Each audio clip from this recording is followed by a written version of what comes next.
Bueno, Máximo Kirchner dio una larga entrevista con Marcelo Figueras en El cohete a la luna. Y la verdad es que, bueno, ordenó una serie de cosas que él hace rato viene planteando y que tienen que ver, por supuesto, con la salida, ya hace un tiempo, de la presidencia del bloque del Frente de Todos, pero también sobre las tensiones al interior de la coalición de gobierno y cómo éstas se acomodan o no, cómo se sintetizan, se resuelven o no. Digo, de todo eso estuvo hablando Máximo Kirchner. Yo me quedé con un párrafo que un poco titula esta editorial y tiene que ver con la utopía de Máximo. Siempre me llamó la atención la forma de hablar que tiene Máximo Kirchner, ¿no? Es más bien tranquilo, no es un político profesional, está muy claro eso.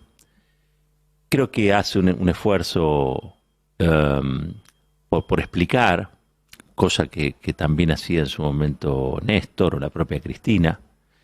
Creo que el explicar es muy peronista. Cuando uno piensa en Perón siempre está pensando en un líder explicador, ¿no? Desde las reuniones multitudinarias a las reuniones del Consejo Superior donde él daba clases, ¿no?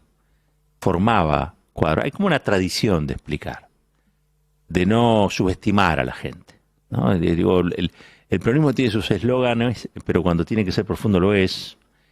Creo que esa entrevista puede leerse en ese tono explicador. Pero bueno, me quería detener en lo que yo interpreté que era como una utopía.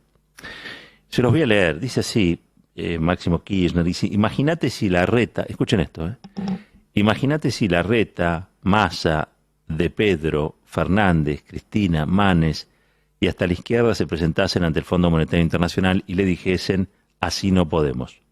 Imagínate si al FMI no le quedase otra que entender que no hay una quinta columna en el país que busca sacar tajada política del daño que provoca el endeudamiento, que no cuenta con una estructura política que aproveche el castigo que ocasiona a un gobierno democrático la sumisión a sus políticas. Es un párrafo de mucho contenido.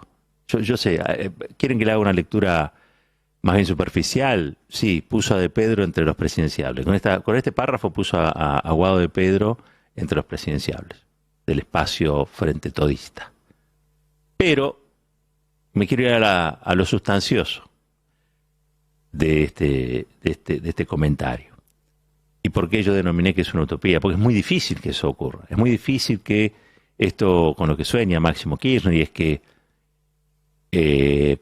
la dirigencia argentina, más a la derecha, más a la izquierda, más al centro, lo que sea, entienda que hay un piso, así como alguna vez entendió que hay un piso democrático del cual no puede bajarse, porque cuando uno baja la vara se acerca a un pasado atroz y trágico, como fue el de la dictadura. Bueno, un piso de acuerdo para que en términos económicos y financieros la Argentina cada tanto no tenga que resignar soberanía, no tenga que resignar calidad de vida y no tenga que postrarse frente al endeudamiento. Y entre otras cosas, plantarse con el Fondo Monetario Internacional, porque hablamos de muchas mafias, ¿no? En Argentina. Está la mafia judicial, está la mafia mediática. Bueno, el FMI también es una mafia financiera. Te aprietan, ¿no? Te meten las recetas, te proponen que apliques políticas donde ellos se garantizan que su dinero va a ser repagado. Es decir, actúan presionando, actúan muchas veces también condicionando a los gobiernos. Y ustedes saben qué es lo que pasa cuando un gobierno pierde esa soberanía. No la pierde el gobierno, la pierde un pueblo. Entonces su destino es en realidad resuelto por otros. Nosotros creemos y estamos convencidos de que los artífices del destino de una sociedad tienen que ser los propios integrantes de la sociedad, los propios ciudadanos y ciudadanas del país. No se tiene que resolver en Washington problemas que están ubicados en la Argentina. Pero claro, pensar que esa quinta columna no existe, como puede inferirse, es extraño, porque el Fondo Monetario Internacional trabaja, y sabe que trabaja, con un sector de la dirigencia argentina que no quiere ser soberano. Son los mismos que quieren regalarle Malvinas a los ingleses, son los mismos que cuando estaba la puja con los fondos buitres estaban a favor de los fondos buitres, son los mismos que cuando se trataba de producir la vacuna acá, querían que el Estado gastara dinero comprando la Pfizer porque se lo pedía la Embajada de los Estados Unidos. De golpe eran todos especialistas en vacunas, sobre todo Mario Negri, me acuerdo de sus intervenciones. Esa quinta columna son aquellos que, aún naciendo en nuestro mismo territorio, juegan el partido de otros, ¿no? Y la pregunta es, en la puja de modelos que tiene la Argentina, ¿qué haría coincidir a un Larreta con, no sé, una Cristina Kirchner? Creo que Máximo Kirchner le pide a esa dirigencia de derecha demasiado. Pensemos que hace muy poquito a la vicepresidenta la quisieron matar. Y esta dirigencia no estuvo a la altura del repudio y no estuvo a la altura de las decisiones que hay que tomar para que eso no vuelva a ocurrir. Por el contrario, hasta promovieron la duda sobre si ese atentado había existido o no. Entonces, es muy difícil pactar con gente que ha renunciado a acuerdos mínimos de convivencia. Lo vemos todos los días. Todas las barbaridades que se dicen en la televisión, primero las dice Larreta en privado o se las hace decir a aquellos a los que les pone pauta. No es un asunto simplemente de que, no sé, Babi Checopar o tal o cual dicen esas cosas. No, no. Eso está digitado, eso se los pide a alguien y ese que se los pide es el que pone la plata para que eso funcione. Por lo tanto, es muy difícil que la utopía de Máximo se concrete. Acá no es por vía del acuerdo, a mi modo de ver, es por vía del desacuerdo que esto se va a resolver. Hay que reducir los espacios en los que se expresan aquellos que ya están representados por lo que dicen los enviados del Fondo Monetario Internacional. Y hay que ampliar los espacios donde se expresan aquellos que, por ejemplo, hoy están defendiendo la soberanía en Lago Escondido, marchando allí, haciéndose dentro de la propiedad de Lewis un camino digno para llegar a un lago que es un lago argentino, pero que está en manos de un inglés. Quiero decir con esto, me da la impresión de que esa utopía de que todos en algún momento nos vamos a poner de acuerdo es rara. Las fuerzas de la democracia tuvieron que combatir a las fuerzas de la dictadura. Las fuerzas de la democracia, los sectores más activos, que eran las madres, las abuelas, los familiares, tuvieron que plantarse y dar pelea, porque si no, la historia te la contaban los cómplices de la dictadura. Ahora que estaba de moda ver 1985, y que ustedes saben, ha sido una película que yo recomendé mucho porque es cine político y creo que habilita el debate. Hay que decir todo, ¿no? En el año 1985 se llevó adelante el juicio de las juntas, cosa que yo siempre le reconozco a Raúl Ricardo Alfonsín, pero también es cierto que la historia está basada en un fiscal flojito de papeles, en un fiscal que hay que agradecerle que en aquel tiempo decidió emigrar desde la ignominia de la dictadura a la democracia. Dijo, bueno, lo que yo hice antes no importa lo que estoy haciendo ahora y voy a condenar, o voy a tratar de condenar a estos generales genocidas. Pero eso no lo convierte en héroe, simplemente lo convierte en alguien que militaba en una zona siniestra y pasa a hacerlo en una zona más luminosa. Esa es la gran diferencia. Los que realmente activaban para que esa democracia fuera robusta, sustanciosa, eran los organismos de derechos humanos. A los que el pueblo le reconoció esa lucha, ¿no? Porque eran multitudinarias esas marchas. No hubiera habido juicio de las juntas sin esas grandes movilizaciones. Eso también hay que decirlo. ¿No? Me parece que es clave entender la verdad completa de esos años y cualquier exageración que lleve a creer una parte de las cosas no resulta. Ahora, está bien, había un piso mínimo, sí. Ese piso mínimo fue el juicio.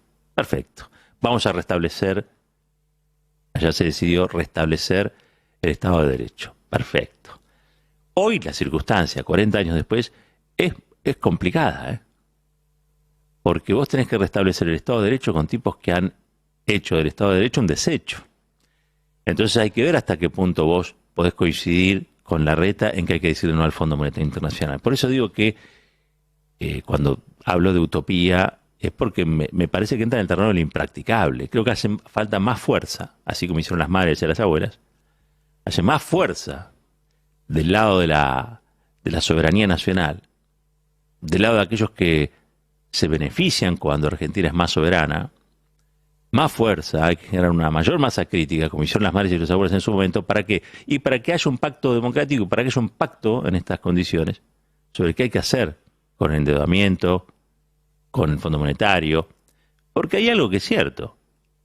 Cada dólar que le damos al Fondo Monetario Internacional es un dólar que se lo restamos a la producción, a la industria, al desarrollo tecnológico, es un dólar que le restamos también a la importación de insumos básicos para a veces que esas industrias funcionen. Tener al Fondo Monetario Internacional de socio es una de las peores cosas que nos puede pasar.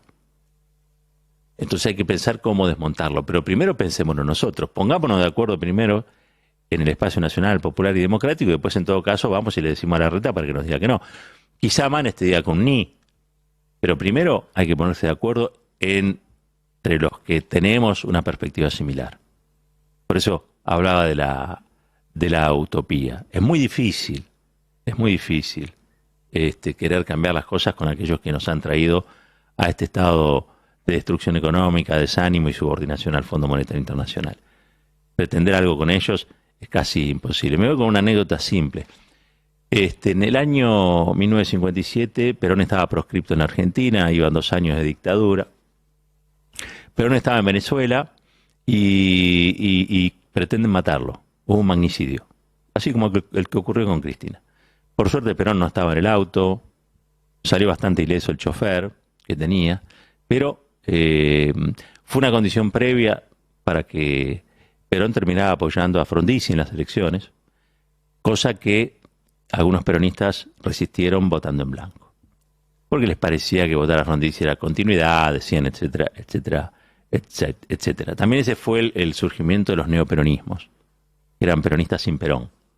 Así como ahora intentan armar un kirchnerismo sin Cristina, bueno, en aquel tiempo era el peronismo sin Perón.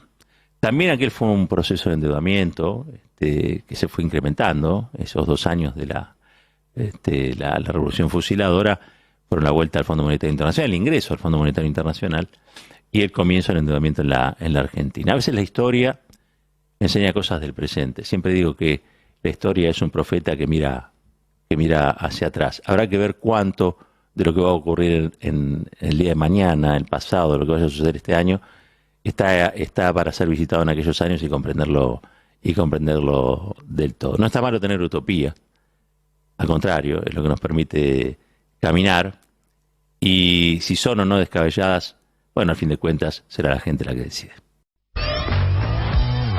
Un país unido por la radio.